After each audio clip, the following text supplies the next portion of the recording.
Moussa Seck nekk ci ONG Eclosion ñëw tey ànd ak en tout cas ci consortium bi ci caravane de l'environnement et de l'inclusion sociale. sëriñ bi yaa ngi ci caravane bi est-ce que tey ñi nga xamul Eclosion parce que tey ji boo leen ko doon wax ci olof ci lan lay doon. waa Eclosion moom ONG la ONG belge la mu nekk fii en tout cas di accompagner population bi ci développement ci entrepreneuriat mais aussi ci agroécologie.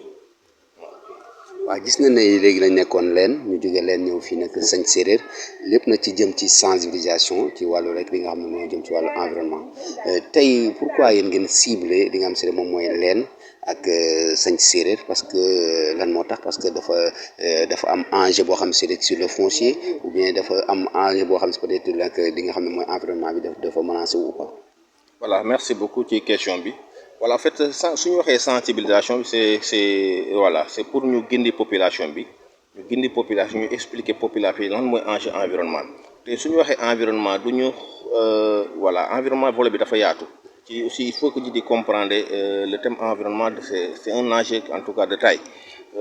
ñi di suñu waxee environnement dañuy xool rek dëkkuwaay bi est-ce que set na est-ce que voilà ñu ngi génnee mbalit bi et cetera alors que environnement bi dafa yaatu dafa ëmb lu bëri tey su ma jëlee fànn en tout cas bu écologie di évoluer mooy fànn agroécologie tey agroécologie mooy lan mooy mbéyum sell bi mooy lan tey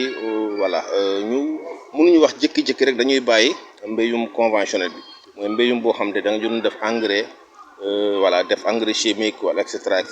donc ñu ne léegi dañ leen di gunge en tout cas ñu koy wàññi ndànk nag ba ñoom tigi ñu xam vraiment importance su agroécologie bi agroécologie mooy mbéyum boo xamante ne tey du am engrais du am benn produit chimique mais aussi neefere yoo xamante ne tey dañ koy sànni moom la ñuy jël ñu transformer ko mu remplacer engrais bi donc xamante ne du am benn en tout cas impact ci sol bi mais aussi du am impact ci jaww bi environnement bi suñ ko waxee aussi mooy wax nañu ñu ngi encourager population bi aussi ñuy implanter ñuy def reboisement bu day tax tey engrais bu ñu doon wër fale di dem jëndi mun nañ ko am ci garab yi moom la ñuy dagg ñu transformer ko ba mu nekk liquide boo xamante ne moom la ñuy utiliser pour ñu pomper seen spéculation yi donc loolu day tax tey ñoom ñu am wér-gu-yaram parce que su amul engrais produit bi day baax suuf si du yàqu mais aussi day participer en tout cas au changement climatique bu facteur bi mooy santé bi wér-gu-yaram bi aussi dina am volet bu mu jouer ci wér-gu-yaram tey gis nañu tey nga def engrais xam ngeen engrais lu toxique la nga jël engrais def ko ci benn spéculation même pas 15 jours même pas 10 jours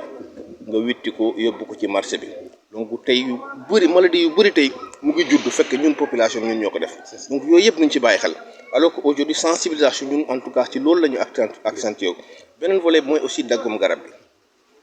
tey gis nañ vraiment les gens ñu ngi dagg garab bi te xam nga nit ki lu muy activité bu muy exercer ci àdduna bi dafa war a delloo njukkal environnement bi dafa war a delloo njukkal alam bi parce que ñun lépp ci alam bi la ñuy jóge garab yi ñuy lekk sax ci alam bi la ñuy jóge dund bu ñu am suñu amee dund bu baax ci alam bi la ñu donc ñun dañoo war a proclamer même des amis de la nature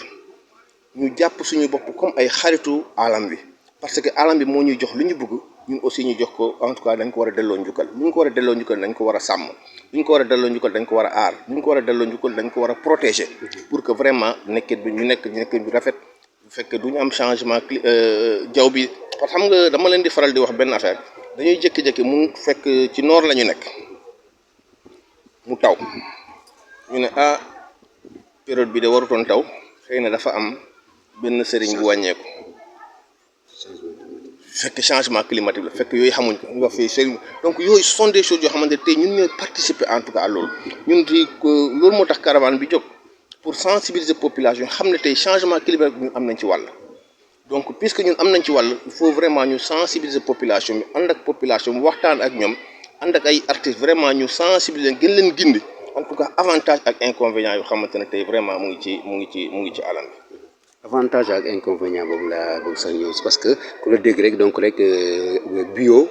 pour nag ñuy lekk li nga xam ne bio moom mooy nag loo xam si nekk kenn du si def pesticide des local sa mooy engrais te gis na ne tey jii sunu nag baykat yëpp à la place li nga xam si rek moom mooy jël li nga xam si ay neefere affaire yooyu neefere fasak yu mbaam yooyu à la place dañuy wut engrais soo ko amul sax des fois da nga koy réclamer ci état mais est-ce que tamit nag fii tamit si zone bi ñu nekk nii gis nañ ne il y a aussi des usines qui se sont implantées fii implantées nga xam ne tey jii am na mu néew lu bari loo xam si rek dinañ ko def rek ci plantation yi parce que usines yoo xam ne dañuy exploité yoo xam si tey jii nag pas plus tard que semaine passée couvrir naa usine boo xam si c'est juste parce que li nga xam ne rek moom mooy charbon lañ ci de lakk ak ay batterie nga xam si tey jii nag mën na indi dégradation ci environnement bi. Tout à fait ñooñu nga xam ne aussi dañ ñëw di implanté wu non seulement ci kii bi ñooñu loo leen wax aussi. tout à fait loolu c'est ce qu'on appelle la pollution tey ci caravane sensibilisation boobu yëpp tey ñun jóg nañ ci pour ñu gindi population bi tey ñoom aussi xam nga wax nañ la sànq inclusion sociale mooy lan mooy ci caravane wax nañ ci inclusion dañ ci boole inclusion sociale pour yooyu facteurs yooyu tey nga xam ne tey la jeunesse war nañ ci bokk jigéen ñi war nañ ci bokk pour lan pour défendre seen intérêt parce que tey warul nekk rek benn équipe bu élite boo fi nekk pour en tout cas défendre intérêt population bi su kenn jeunes yi excusez-moi jeunesse bi su gisee ne vraiment lii arrangé wul population bi ñoom dañoo war a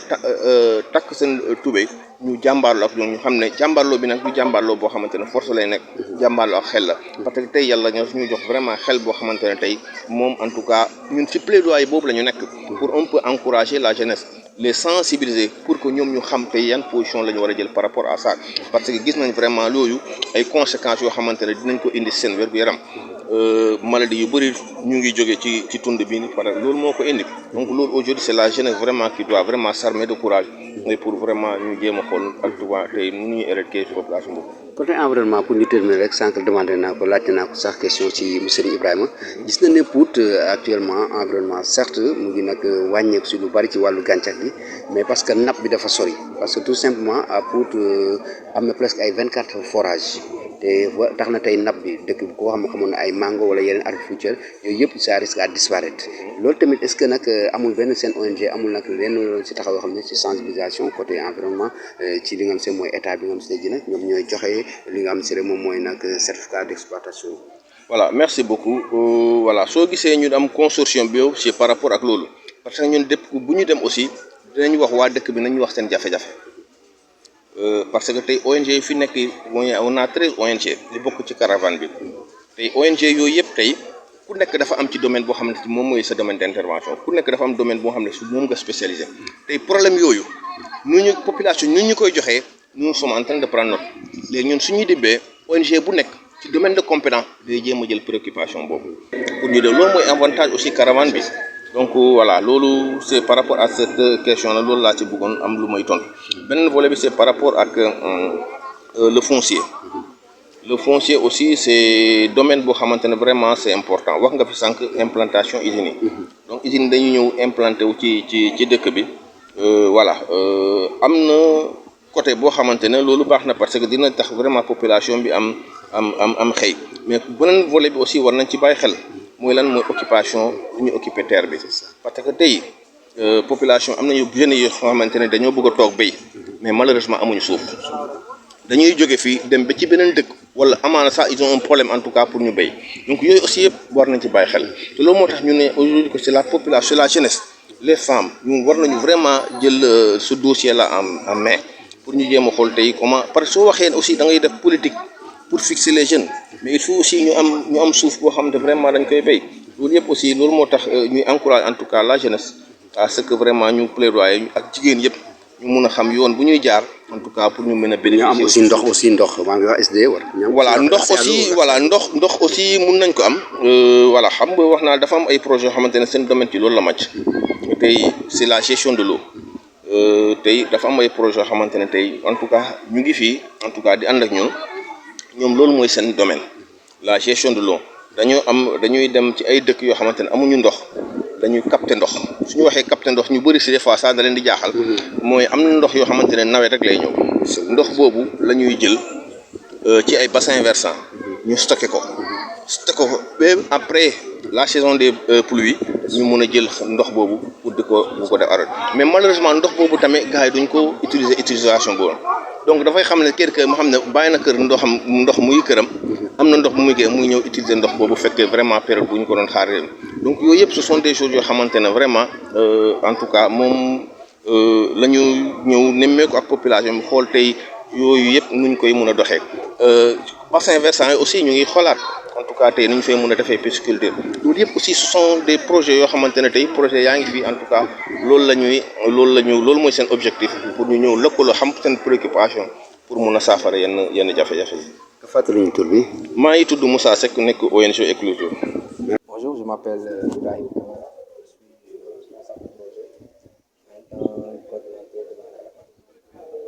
Monsieur Ibrahim, social. Après l'étape de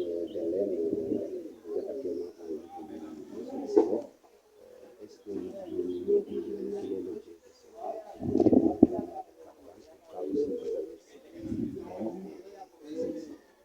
Voilà, en fait, chaque année, nous organisons cette caravane, nous sommes à la 6e édition. Et cette caravane est portée par 14 ONG et OSC qui sont au Plateau de Thiès et dans le passé à Sindié. Alors, cette année, la thématique choisie est une caravane de l'environnement et de l'inclusion sociale. Alors, ces thématiques-là sont des thématiques transversales dans pratiquement tous les zones. C'est pourquoi nous avons choisi ces thématiques-là. La zone de l'Aisne et de Saint-Cyril ont été choisis effectivement à travers leur sensibilité par rapport à ces deux thématiques-là. Si nous constatons tout ce qui se passe du point de vue agroécologique, agronomique et même environnemental globalement dans ces deux zones-là, c'est pourquoi Endapronat a décidé de prendre part à cette caravane-là et d'inviter les populations de l'Aisne et de Saint-Cyril à participer à cette édition-là. Voilà, nous avons fait 3 jours, aujourd'hui c'est le 4e et dernier jour. Et au sortir de ces 4 jours de caravane, on peut dire que nous sommes satisfaits car la population a répondu présente. Nous avons aussi constaté la présence des autorités et nous avons aussi même des éléments de plaidoyer que nous pouvons porter plus tard. Donc cette édition est vraiment réussie car elle nous a permis aujourd'hui de rencontrer les cibles dans leur communauté, discuter avec elles de leurs problèmes environnementaux, j'allais dire, et aussi de trouver des pistes de plaidoyer. Donc nous pouvons dire aujourd'hui que nous sommes satisfaits de la participation de tout un chacun. Et c'est l'occasion de remercier les autorités, de remercier les populations qui ont répondu présentes, mais aussi toutes les ONG et OSC qui ont participé à cette édition. Voilà, nous disons tous merci à tout le monde.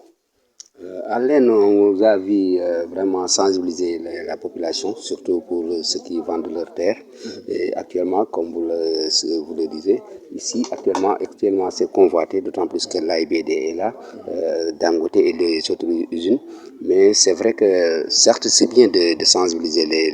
les populations pour qu'ils ne vendent pas leurs terres. Mais on a constaté ici à Pout qu'actuellement, il n'y a pas d'eau parce certes il y a 24 forages qu'on a recensés, mais ça ne profite pas aux populations. Et les gens, ils sont obligés même de vendre leurs terres pour vaquer à d'autres préoccupations, pour